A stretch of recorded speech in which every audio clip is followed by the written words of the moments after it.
Hello, everyone, and welcome to the Golden Astrologer Podcast. This is Deb McBride. It is Sunday, October 13th in the year 2024, and I am recording this in lovely Escazú, Costa Rica, where it is overcast and has been raining a lot these days. And I want to start by talking about the past week. And it has been an intense week for sure. And I made a post, I guess it was Friday, on Instagram. But aside from announcing my podcast, when I recorded it and put it up last weekend, and perhaps maybe shortly after that, I did not post all week. And I have to say that I felt that this week was probably one of the most difficult of the year. I'm not going to sugarcoat it. This past week has been extremely stressful. And everyone is talking about how they're feeling, like all my friends that I know and different people that I know. And it's interesting, but it's we're on the heels of the eclipse, the last eclipse. And this is not, there's not going to be any more eclipses. This is not an eclipse, but the stations of Jupiter and Pluto were really intense and complicated and challenging.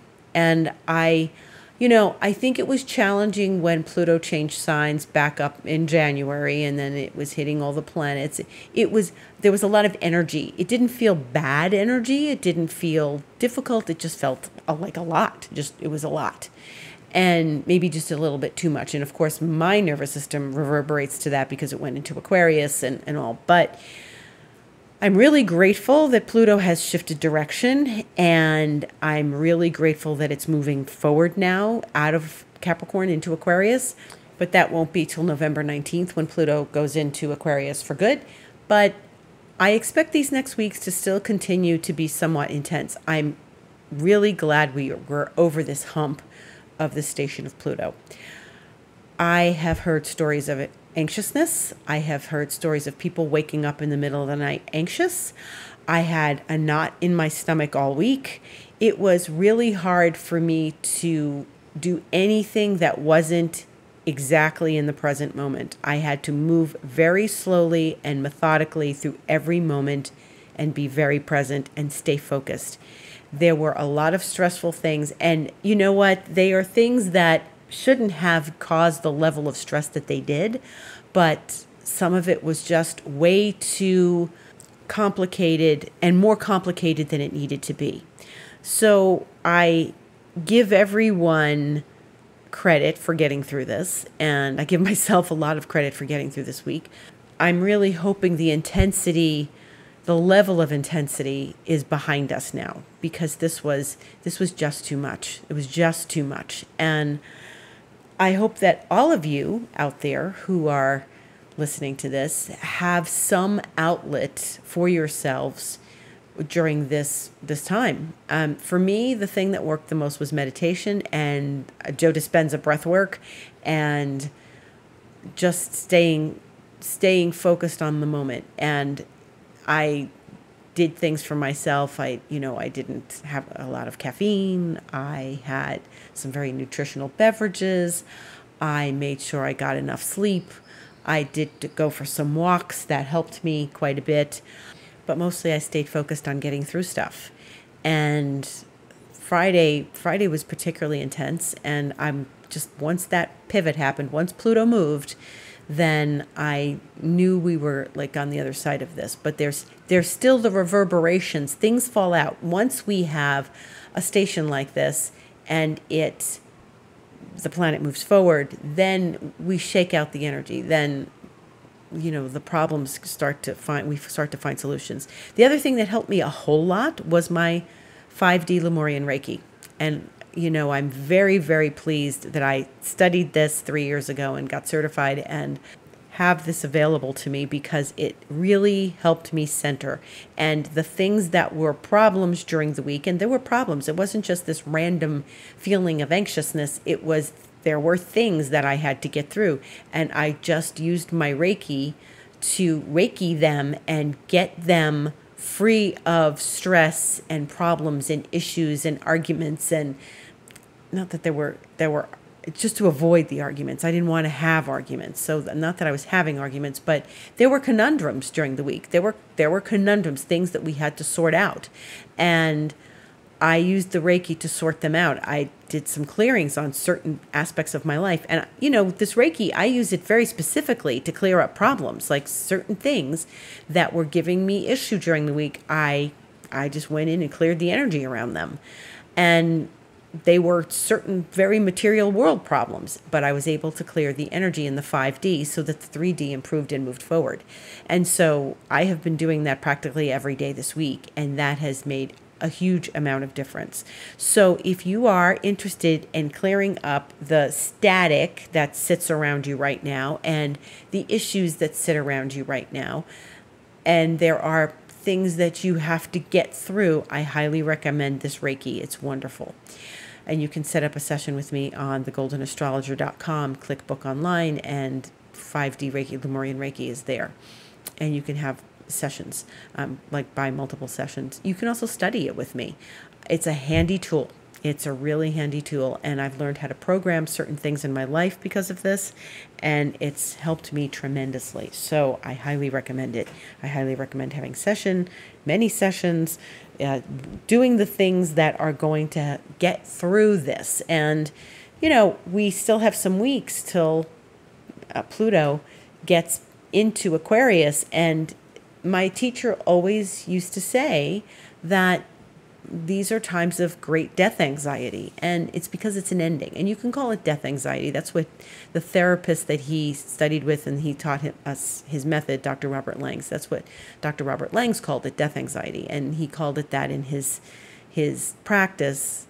He did not do astrology, but Michael used this example of death anxiety in the endings of cycles of outer planets, and watching people lose their minds during this time.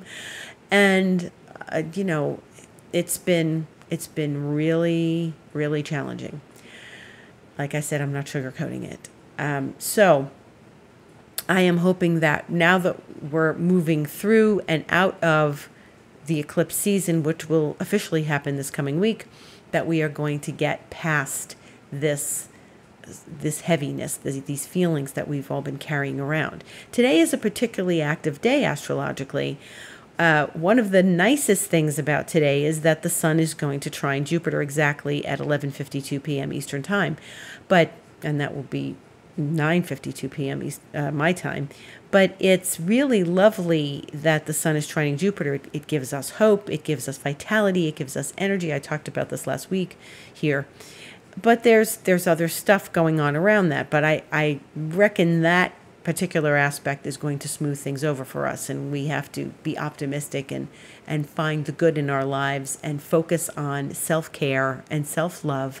And we are really in a place where we need to pay attention to what we value, how we're grateful for what we have, counting our blessings, and really how to nurture ourselves right now. So the other things that are happening today, 10:03 a.m. this morning Eastern Time, Mercury squared Pluto. And that can be a little bit of the looping thoughts. Pluto gets obsessive, and the looping thoughts come from, the Mercury square Pluto. But anything that's, Plutonian or Mercurial or Scorpio, Mercury has gone into Scorpio this afternoon, 3:23 p.m. Eastern Time, and it's been very hard to break those looping thoughts. Now, I did it with the Reiki. That's what I did. I went one by one through the situations, and I cleared the looping thoughts and the experience of what it was doing to me, So these are aspects that can create that kind of obsessive thinking. Mercury in Scorpio, Mercury square Pluto. Mercury's now in Scorpio, is going to be there for a few weeks. So this is complicated. We have to train our brain not to loop like that. And sometimes it just involves meditation or doing some exercises, sometimes NLP exercises, which I do in my expansion mentoring. Those things really help with the looping thoughts and the beliefs and the narratives that we're carrying. The other thing is that Mars has been squaring Chiron. Mars in Cancer, squaring Chiron in Aries, Mars' sign. And so maybe there's a little bit of feeling a little downtrodden, feeling exhausted, that your energy isn't necessarily moving in the way that you want it to. Maybe you're confronting some things that are wounds. And, Mars is confrontational. Sometimes we have to deal with wounds. And that was 4:36 p.m. Eastern Time. So that was a few hours ago. And really, then the sun is opposing Chiron tonight, 10:28 p.m. But the fact that it's trining Jupiter like an hour and a half later, hour and 20 minutes later, is really balancing that. And I really feel that Sun-Jupiter, it's certainly an aspect already because, it's just that's the exactitude later tonight. But this is a time for really just using what we know to soothe ourselves and counting our blessings and having gratitude for what we really do have. I know I said that a few minutes ago, but this is really important because if you keep focusing on and get looping thoughts of what's potentially could happen or what's not feeling good, this is some of the things that are going to create more of the same anxiousness. And, we want to be confident. We want to step forward in health and happiness, right? Healthy mind, healthy body, healthy spirit. Tomorrow, the planet Venus opposes Uranus at 6:22 p.m. Eastern Time. And this is a little bit of a surprising, shaking up energy, deeply creative energy. You can use this energy to go into that creative space and come up with some genius, brilliant ideas, innovation. It's really good for that. If you are a Venus-Uranus opposition, as I am, then this is a recurrence for you. And Venus is in Scorpio, opposite Uranus and Taurus, and they are both toward the end of those signs. And a recurrence of Venus-Uranus is, if you have it in your chart, then you recognize what the story is from your birth legend, right? What was going on when you were born that perpetuated this Venus-Uranus opposition? Maybe there was some chaos in your family. Maybe your parents were having some difficulties. Maybe there was some soap opera going on. Venus-Uranus can be that. That maybe there were some things around money with your family, something like that. There was probably something exciting going on, when you were born, or something complicated, or maybe one parent was distant. That happens often with Uranus. So when we have a recurrence, it means that something in our chart is being reflected in the sky. Now, there's all sorts of recurrences. For example, there's a Sun-Jupiter trine today. If you are a Sun-Jupiter trine person, you're having a recurrence today, and that's a very lovely recurrence. But if you are having a planetary recurrence, that means there's resonance. There's something ringing like a tuning fork. There's chimes ringing. You vibrate at the same frequency. So if you are having a recurrence, if there's something in the sky representing what is happening in your chart, well, then you are going to be particularly prone to that. And it gives you insight as to the feelings that you experience that you might have buried, or maybe that you had to contend with when you were very young. So it helps you come to terms and understand them on a deeper level. Like if you feel things that during a recurrence that are giving you pause or giving you anxiousness or something else, could be really good vibes, could be something loving, could be anxiousness, could be disappointment. Those things are what you felt and how you feel from that aspect in your chart. So what you felt as a kid and how you resonate to that relationship between those planets. So it's important to pay attention to this. Meanwhile, for the rest of the world who does not have a recurrence with Venus Uranus, this can be something, relationship surprises. It could be a friend calling you up out of nowhere and reaching out. It could be something that gives you great depth in a relationship or in your creativity. It could be any type of surprise. There's good surprises too. So then Venus is going to, on Tuesday the 15th, Venus is going to trine Neptune. Now that could also be a recurrence for someone. Somebody who has that in their astrological chart could have a very good sense of intuition, psychic ability, artistic creativity, fashion sense, something, Venus, Neptune, a very deep spirituality. So, and that's what it means generally when we're going to have that, then we're going to tap into something spiritual, something meaningful. So I think that Venus is doing some very meaningful things this week, and she is very busy this week because she's at the end of Scorpio.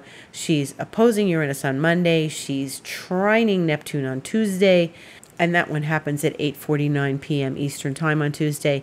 And then on Thursday the 17th, she enters Sagittarius. So she's getting out of detriment, and she's not going to be, that dark goddess. She's going to be more of the fun-loving Sagittarian gal who wants to travel, explore, adventure, devil may care, have a relaxed attitude, let things roll, and trust and have faith in the universe that everything's going to go according to plan, or that's going to go her way. That is 3:28 p.m.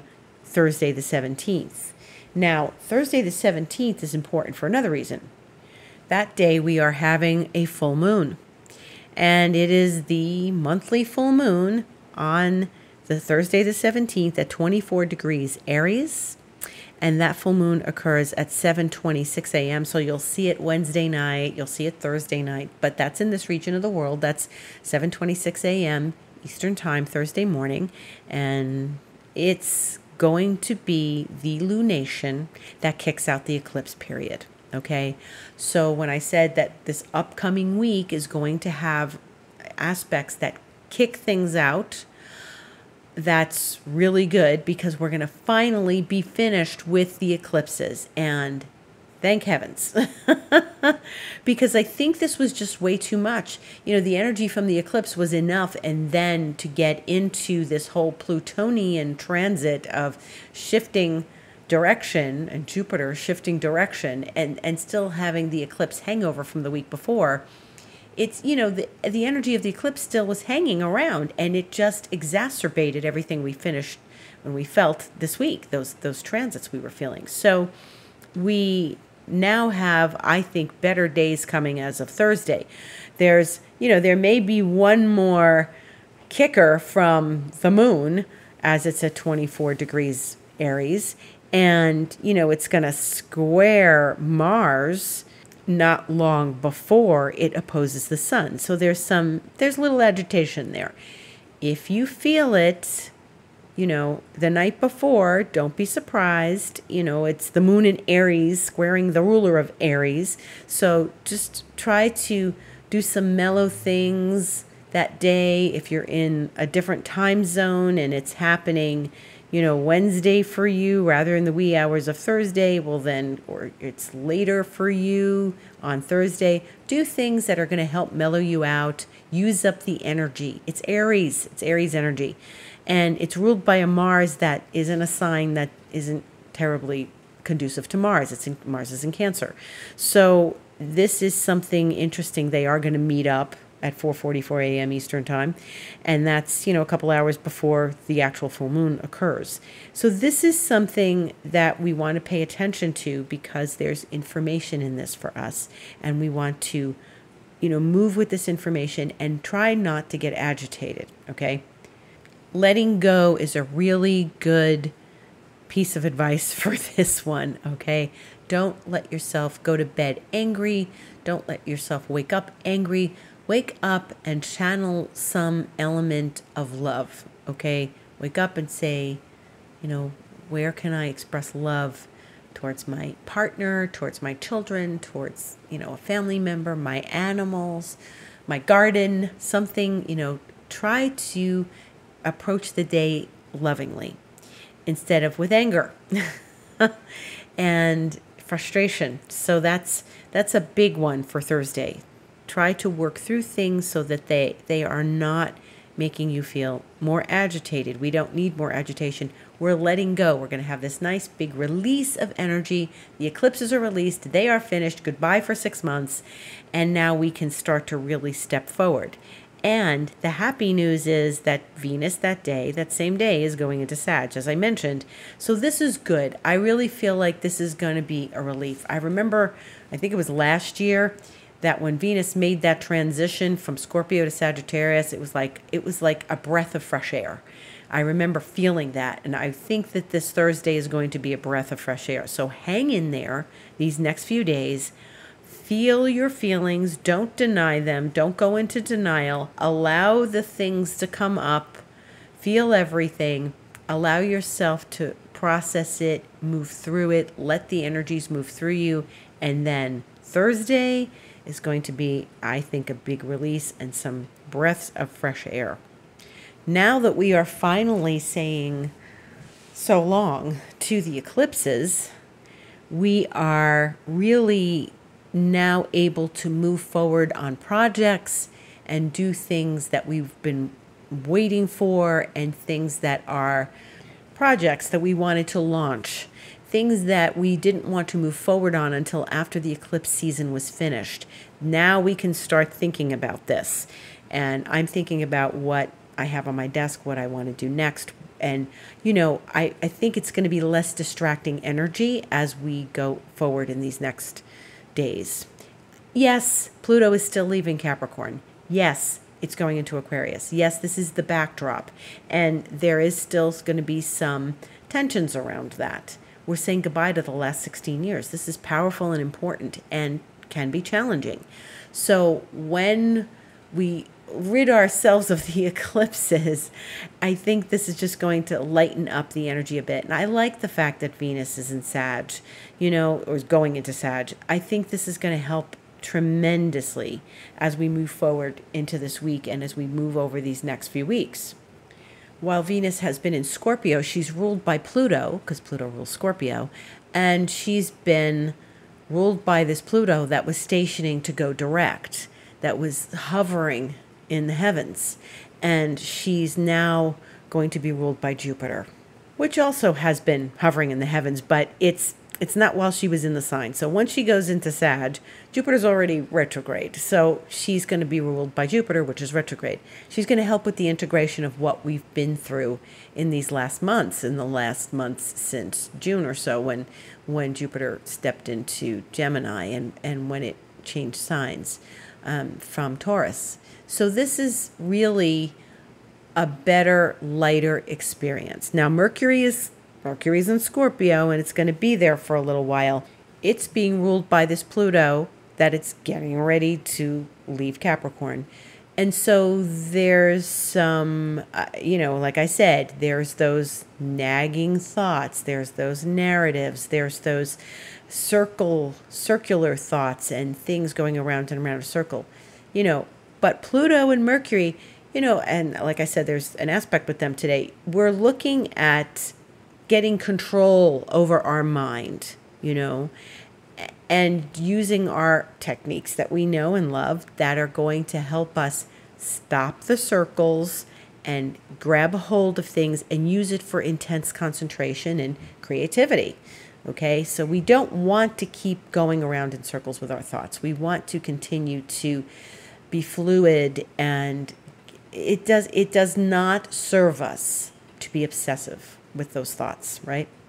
So that's something we want to be aware of. Now, Mercury is going to be in Scorpio for a little while. Then when it goes into Sagittarius, it will retrograde at the end of Sagittarius toward the end of November, and it'll spend some more time in Sagittarius, not going back into Scorpio, but that's a more fun-loving thing. But, when it's in Sag, you have to make sure you still dot your I's and cross your T's so that you aren't glossing over some details that you might have forgotten. There are no more planetary stations in the month of October, so this is good. Once we get past this full moon in Aries, which is, by the way, going to square Pluto at 3:26 p.m. on Thursday, and that's shortly before, like 2 minutes before Venus goes into Sagittarius. I think there's going to be a big release Thursday afternoon in this region of the world, in the East Coast time zone. The sun is busy this week. Tomorrow it squares Mars. So it's trining Jupiter tonight. It's squaring Mars tomorrow, 4:15 a.m. So in the middle of the night. And it's giving us some extra boost of energy. So it will also make that inconjunct to Uranus on Friday the 18th, and then also an inconjunct to Neptune on Sunday the 20th, next Sunday. This is where we form a yod. The sun is forming a yod with Uranus and with Neptune. And that's because it's getting to be later in the sign of Libra before it enters the sign of Scorpio on Tuesday the 22nd, which is not for another week and a few days. Okay? So remember that the outer planets are at the end of their signs for a little while anyway before Pluto makes its change. And this can sort of exacerbate the sense of something new to come that might be a little bit uncomfortable, right? So a yod is sort of a fated aspect, and it's what's called a finger of God. And so that with the sun being the planet at the apex of this yod, it's triggering a lot of transformational juices, okay? And we just want to be aware of this. And the sun goes into Scorpio after this, and so it will make its last challenge to Pluto the day it goes into Scorpio, which is Tuesday the 22nd, and that's the last time the sun will square Pluto from Libra to Capricorn. Okay, so remember, there's a lot of lasts happening right now. This is the last time that Venus in Scorpio will be ruled by Pluto in Capricorn. This is the last time the sun is going to square Pluto from Libra to Capricorn. There's a lot of lasts happening because we're ending this 16-year cycle. So it's important to really connect with what we're saying goodbye to. All of us, we're saying so long, adios. This is not hasta luego. This is adios. Hasta luego's until soon. This is not going to be soon. Pluto's leaving in our lifetime. It's not like, okay, yeah, Mercury retrograde's finished and we're going to see it again sometime. But no, this is something permanent for all of us alive right now, because even if you just had a baby, because no one's going to live another 250 years to see Pluto go back into Capricorn, right? So this is profound. And Aquarius is a revolutionary sign, and we can expect revolutionary things to happen when Pluto makes this shift for once and for all, for this next 20 years. That's a long time, folks. That's a long time. That's the next 20 years of our lives, this backdrop of Pluto in Aquarius. It was in Aquarius, Pluto was in Aquarius during, part of the American Revolution and certainly the French Revolution. And we know the energies behind those things. We know what they were like. They were very dramatic. Countries were never the same after that. The world was never the same after that. And this is so big. And, we went through something similar each time that Pluto changes signs like this in our lifetime. And so I want you to be conscious of this. Use this information I'm presenting you with and other astrologers are presenting you with to be conscious of the changes happening in your life and what you're letting go of and the next chapter and what that looks like, okay? So please do some energy work for yourself. Pay attention to how you're feeling. Use this time to clear the decks and clear your closets if that makes you feel good, and recognize where you've been and how much you've achieved and how much you've accomplished in these last 16 years. This is not just the end of something, it's the beginning of something new. And look forward to Pluto in Aquarius with great excitement, and looking forward to the future is something really profound, because Aquarius is a futuristic sign. And we don't like these changes because we don't know what's coming. And even though, like I said, it's the end of something and the beginning of something else, we don't know what's around the corner. So this is why we're all kind of shaking internally, because we're not certain what we're going to wake up to in a few weeks. And we've had a flavor of it. We've had a flavor of it last year and most of this year. But it's emotional, it's poignant, it's raking up where we've been. It's this historical experience we've had for 16 years, okay? Remember when it made that change? Hey, I had some dramatic stuff happen when Pluto changed signs. I lost 3 people in my life to cancer. So that was really dramatic, all within 6 months in that last change of Pluto out of Sagittarius into Capricorn. That heralded something really intense for me. So look back to 2008. What happened for you? And what happened in the aftermath of all of that? Where were the big changes? What happened for you when you made the decisions you did and had the shifts you had? Now we're entering, I think this is going to be a much better, lighter time. And it's going to be interesting. It's going to be futuristic. It's going to be revolutionary. But I'm going to be talking about this for the next month, so don't worry. We're not going there just yet. I thank you for listening, and I send each and every one of you gratitude and good energy and good vibes to make it through these changes and get excited, not anxious. And if you are feeling uncomfortable, please, by all means, reach out to me. You can just write to me at the Golden Astrologer, info@thegoldenastrologer.com, deb@debmcbride.com, or you can write to me on Instagram, if you want to, the Golden Astrologer on Instagram. And remember to love yourself through this process. It's so important right now to take really good care of yourself. Reach out to me for a session if you feel that would help you for astrology. It's book online at thegoldenastrologer.com for Reiki, which has been very helpful for me, and I hope I can help someone else out there, many other people with this. Just go to book online on my website. And also expansion mentoring, because it's a longer term and I can get you through this transition. If you sign up with me now, we're going to get through this transition and move through it with ease, grace, and flow, and some tools and techniques that are going to get us to the other side of this. It's 3 months, 6 months, and 12 months. And also, if you want emotional clearing with my new vision holographic system, you can register for one of those on my website. So that helps move the energy forward. That's what we want to do now. Focus on moving forward. Thank you again for listening. Gratitude to one and all. Have a beautiful week. I will see you on the internet this week and on this podcast next Sunday.